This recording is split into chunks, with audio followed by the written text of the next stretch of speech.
In the last video, I had a look at the history of Ionic. If you have used Ionic 2 or 3, this video is for you. If you haven't, you can simply skip it.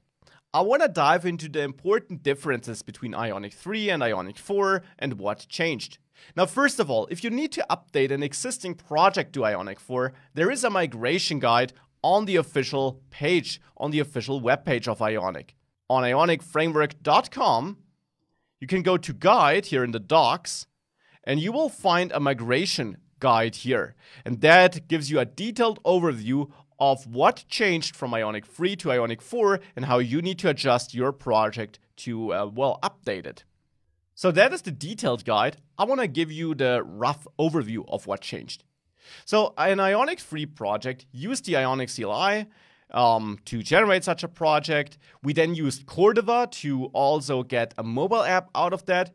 And Ionic 2 and 3 actually were mostly focused on getting these mobile apps. With Ionic 3, you could also build progressive web apps, that was possible, but the focus really was on this mobile app with web technologies thing.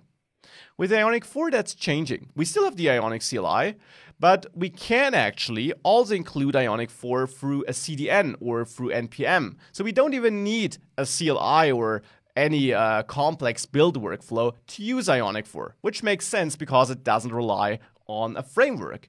And actually, in the first real section of this course, after the Angular refresher, I will show you how to include Ionic without any CLI before we then use it again, because we're also building an Angular app, which needs one. So that's a first subtle but important difference. We can just use the Ionic CLI.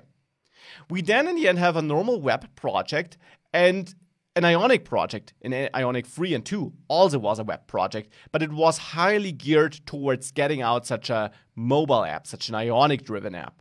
Now here we have a normal web app project that also can spit out a real mobile app, but doesn't have to. Because under the hood, like the Ionic CLI for Angular, we use just the Angular CLI, and similar things are offered for React and Vue. So we don't really have anything too different to a normal web app built with Angular or React. It's just a web app plus, so to say, with some extra features. And therefore what we get out could be a normal web app. But we can also use Cordova or Capacitor, both supported now. Capacitor is this new tool offered by the Ionic team to get a mobile app. And in this course, I will use Capacitor. So in the end, we got more flexibility. That's the general theme of Ionic 4. More flexibility and yet more stability and speed as well.